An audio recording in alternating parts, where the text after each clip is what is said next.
Puji Tuhan, mari kita akan persiapkan hati kita untuk mendengarkan firman Tuhan pada pagi hari ini. Mari kita berdoa. Bapa di dalam sorga yang kami kenal dalam nama Tuhan Yesus, sebentar kami akan mendengarkan firman-Mu. Urapilah hamba-Mu, pakai hamba-Mu menjadi saluran berkat-Mu, dan semua yang mendengarkan diberkati Tuhan pada saat ini, dan hamba-Mu juga yang menyampaikan diberkati Tuhan. Terima kasih Bapa, dalam nama Yesus kami sudah berdoa, haleluya, amin. Selamat pagi, shalom, salam sejahtera buat kita semua. Bagaimana kabar? Saya yakin dan percaya bahwa saudara baik-baik dan diberkati oleh Tuhan dan dipelihara oleh Tuhan sampai saat ini. Pada saat ini kita akan merenungkan firman Tuhan dari 2 Raja pasal 6 ayat yang ke 24 sampai 25. Nanti pasal 7 sebaiknya kita akan baca sebetulnya pasal 6 dan pasal 7. Tapi baiklah, untuk menyingkat waktu kita hanya membaca beberapa ayat saja. 2 Raja pasal 6 ayat 24 sampai 25 saya akan baca. Sesudah itu Ben-Hadad Raja Aram menghimpun seluruh tentaranya lalu maju mengepung Samaria.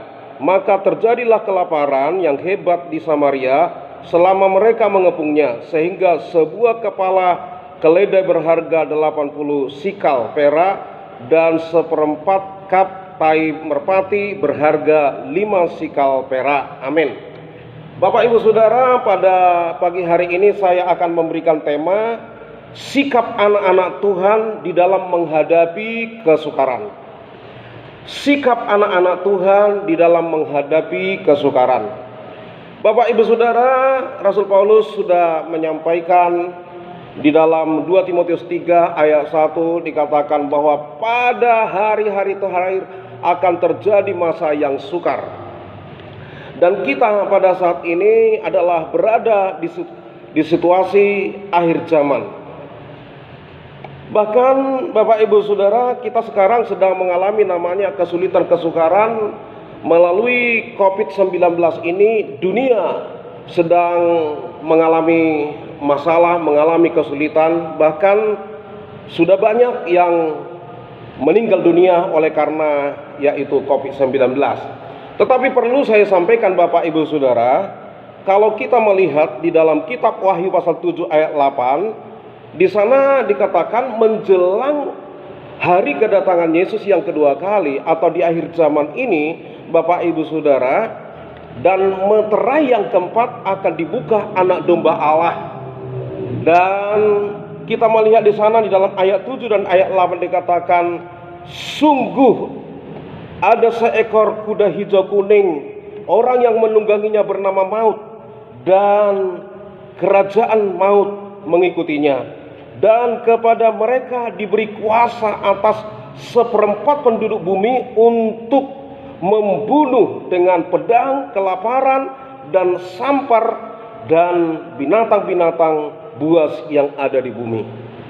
Bapak Ibu Saudara, penderitaan, kesukaran yang kita hadapi sekarang ini dibandingkan dengan yang akan datang sudah dinubuatkan, itu bisa terjadi Bapak Ibu Saudara. Dikatakan di sini seperempat penduduk dunia akan mati oleh karena pedang dan kelaparan dan sampar, ya. Nah, misalkan Bapak Ibu Saudara, penduduk dunia pada saat ini ada 8 miliar. Lalu yang meninggal seperempat dari 8 miliar. Jadi berapa orang yang kira-kira meninggal? Sama dengan 2 miliar. Ini suatu hal yang sangat-sangat menakutkan Bapak Ibu Saudara. Itu bisa terjadi karena apa? Itu nubuat, ya. Dan di mana anak domba itu nanti akan membuka meterai yang keempat. Nanti Bapak Ibu Saudara kita akan belajar tentang akhir zaman, ya. Dan sekarang kita akan kembali kepada pembahasan kita melalui firman Tuhan Bapak Ibu Saudara. Di sini akan kita lihat orang-orang pada waktu zaman Elisa terjadi satu masa yang sukar. Dikatakan tadi di dalam firman Tuhan, di mana yaitu Ben-Hadad Raja Aram tentaranya berkumpul seluruhnya untuk mengepung Samaria. Dan pada waktu itu Samaria adalah pusat pemerintahan bangsa Israel. Sehingga bangsa Israel pada waktu itu terkurung di kota Samaria, tidak bisa keluar dari Samaria. Sehingga mereka hanya tinggal di rumah saja, sama seperti sekarang. Sehingga kita lihat akibatnya, oleh karena pengepungan ini terjadi bukan hanya satu hari, berhari-hari, bahkan berminggu-minggu, sehingga terjadi satu masa kelaparan yang hebat.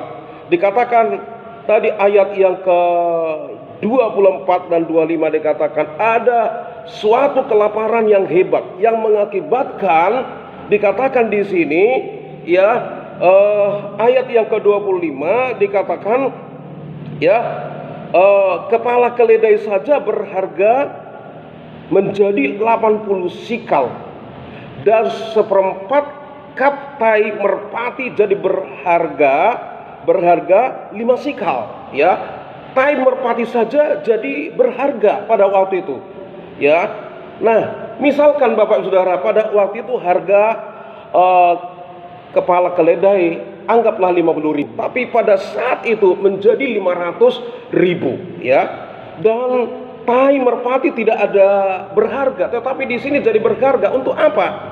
Ya, untuk dimakan. Oleh karena tidak ada lagi makanan. Karena apa? Kelaparan pada waktu itu sangat hebat sekali.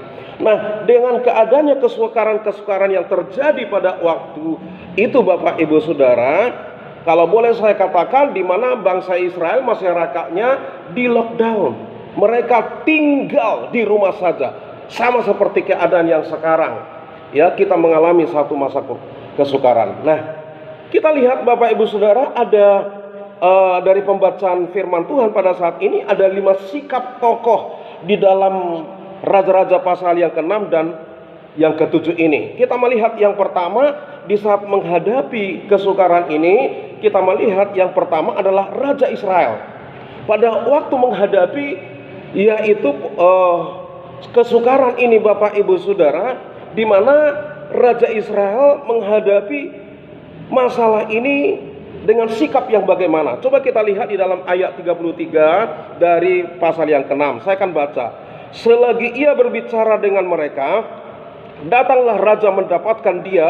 Berkatalah raja kepadanya, sesungguhnya malapetaka ini adalah daripada Tuhan.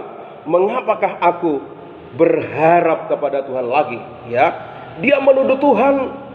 Malapetaka, kesukaran ini adalah dari Tuhan. Dia menuduh Tuhan seperti itu. Bahkan untuk apa lagi aku berharap kepada dia? Ya, ini Bapak Ibu Saudara, di mana Raja Israel ini mempersalahkan Tuhan. Sudah pesimis, nggak akan mungkin lagi keadaan baik kerajaannya.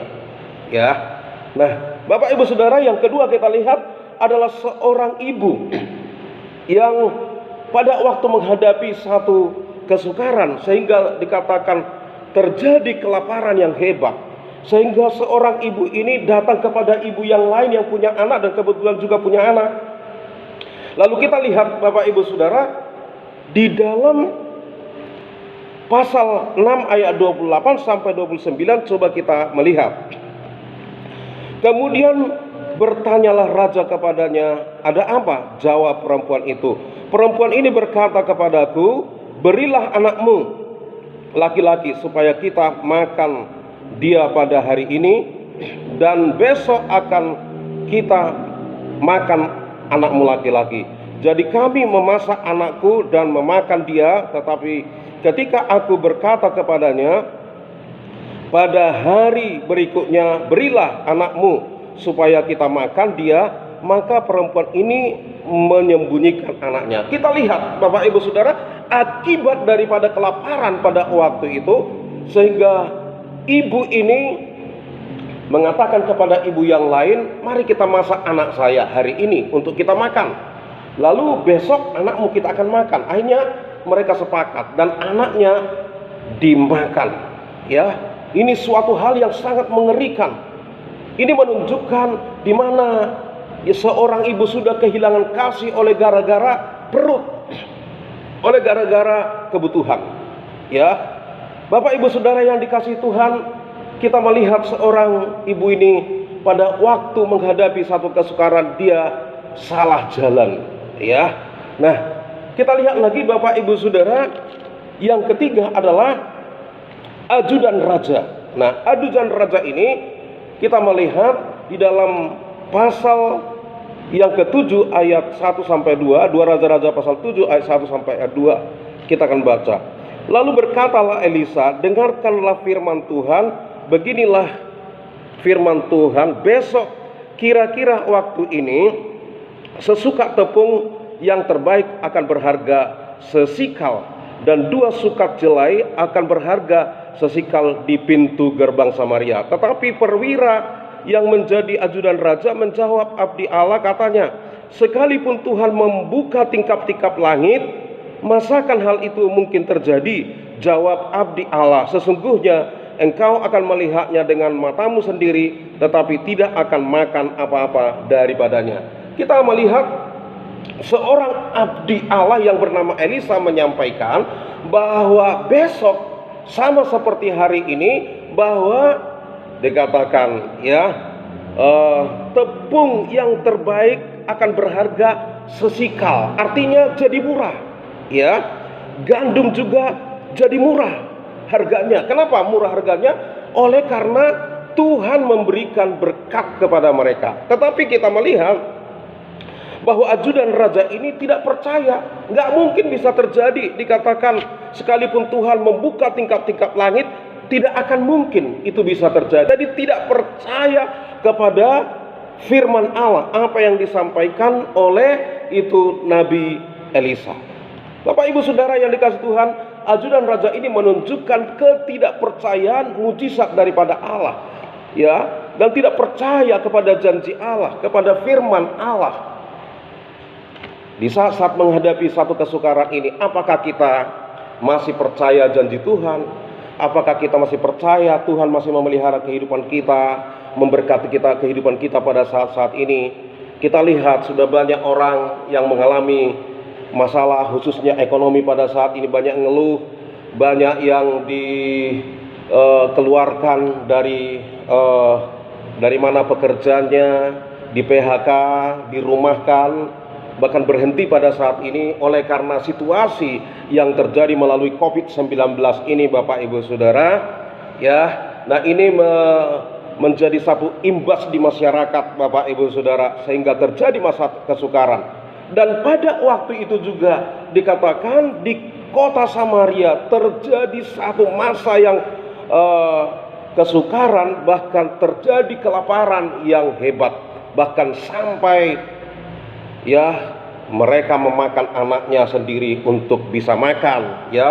Bahkan tai burung merpati pun bisa dimakan oleh karena tidak ada lagi makanan, Bapak Ibu Saudara yang dikasihi Tuhan Yesus Kristus. Nah, Bapak Ibu Saudara yang dikasihi Tuhan, kita lihat lagi bagian yang keempat adalah Nabi Elisa.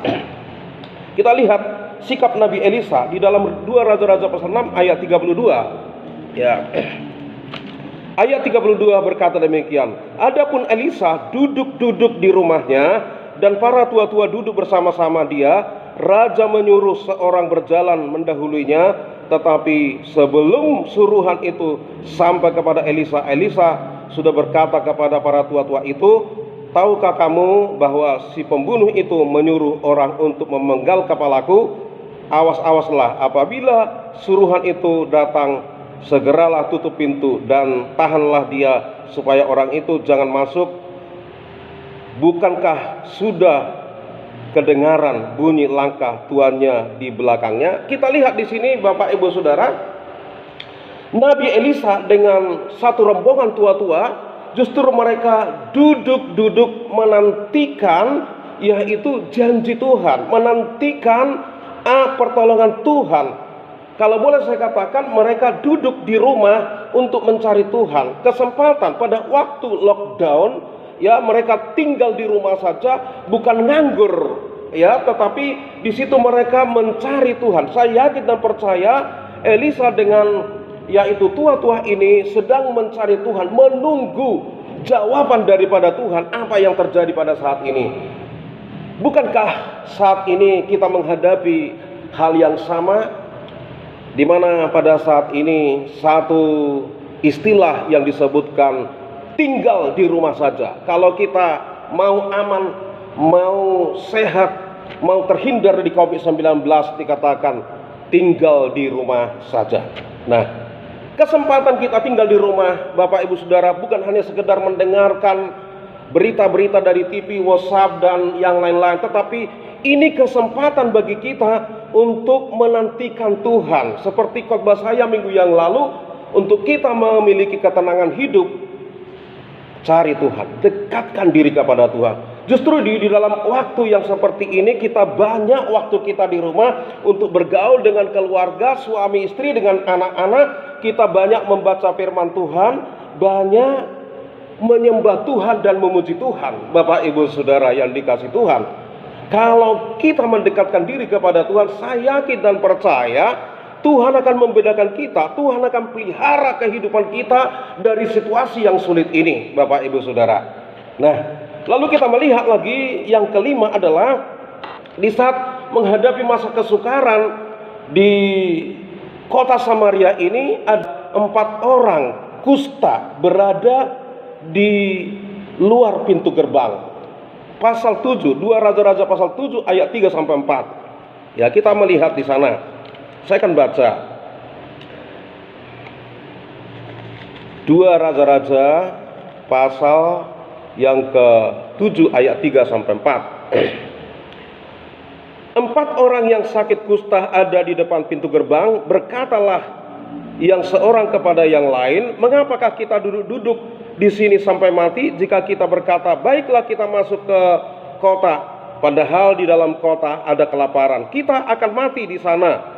Dan jika kita tinggal di sini, kita akan mati juga. Jadi sekarang marilah kita menyeberang perkemahan tentara Aram. Jika mereka membiarkan kita hidup, kita akan hidup.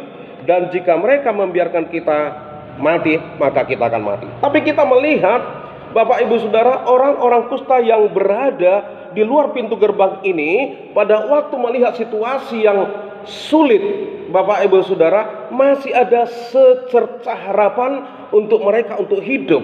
Ya, dikatakan kalau kita masuk ke kota, maka kita juga akan mati, ya, dan mati kelaparan. Kalau kita tinggal juga di sini mati. Tapi kalau kita menerobos kepada perkemahan daripada orang Aram, kita bisa mendapat makanan atau kita mati. Ya, akhirnya Bapak Ibu Saudara, mereka berjalan ke sana. Ternyata justru Tuhan menyertai mereka melalui langkah-langkah mereka di perjalanan. Dibuat Tuhan seperti yaitu kaki para tentara, para orang yang berkuda banyak, sehingga membuat tentara orang Aram ini menjadi takut, Bapak Ibu Saudara. Sehingga orang kusta ini sampai ke sana dan mereka melihat tidak ada orang di sana. Mereka melihat dan masuk ke kemah-kemah, dan mereka masuk di sana, ada makanan, ada roti, mereka makan sampai kenyang, mengambil yaitu emas, mengambil barang-barang yang berharga. Dan selain daripada itu, mereka memberitahukan kembali ke kota Samaria bahwa orang-orang Aram sudah tidak ada lagi di sini. Akhirnya apa yang terjadi? Orang-orang Samaria, bangsa Israel, kembali ke sana semua menjarah sehingga mereka makan. Dan apa yang dikatakan oleh Elisa, bahwa harga makanan itu akan jadi murah. Ya, gandum yang terbaik jadi murah. Dikatakan tepung yang terbaik akan hanya 1 sikal saja, sedangkan jelai saja dikatakan 1 sikal. Ya, Bapak Ibu Saudara, jadi murah sekali. Kenapa murah? Oleh karena melimpah makanan. Di tengah-tengah keadaan masa yang sulit, Bapak Ibu Saudara, dan bangsa Israel diberkati oleh Tuhan pada waktu itu. Dan pagi itu terjadi satu kelimpahan, dan orang-orang yaitu ajudan raja di gerbang itu mati diinjak-injak orang di sana dan tidak mendapat makanan sesuai dengan apa yang disampaikan oleh yaitu Elisa. Lalu bagaimana Bapak Ibu Saudara yang dikasihi Tuhan? Sebagai kesimpulan daripada firman Tuhan ini, bagaimana sikap kita sebagai anak-anak Tuhan menghadapi kesukaran? Yang pertama, jangan kita pernah menyalahkan Tuhan di saat kita mengalami kesukaran. Marilah kita belajar, Bapak Ibu Saudara, untuk bersyukur kepada Tuhan.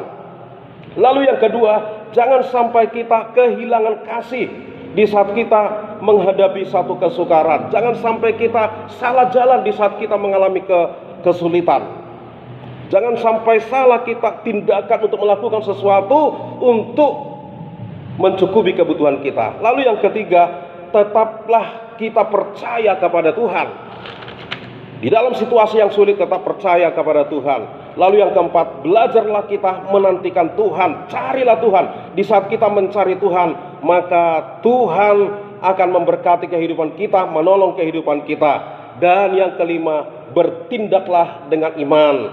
Percaya bahwa ada harapan Tuhan akan menolong kehidupan kita. Situasi yang sulit pada saat ini kita yakin dan percaya bahwa masa depan kita, masa depan yang penuh harapan. Oleh karena itu jemaat Tuhan, biarlah kita percaya kepada firman Tuhan, menantikan Tuhan pada saat ini. Di saat-saat masa yang sulit ini, saya yakin dan percaya Tuhan akan memberkati kita, Tuhan akan menolong kita. Demikian firman Tuhan, mari kita akan berdoa. Terima kasih Tuhan Yesus buat firman-Mu pada saat ini. Biarlah melalui firman Tuhan yang kami dengarkan menjadi berkat bagi kehidupan kami. Dan berkatilah kami hari ini, kuatkan kehidupan kami, dan peliharalah kami. Terima kasih Bapa. Di dalam nama Yesus kami sudah berdoa, haleluya, amin.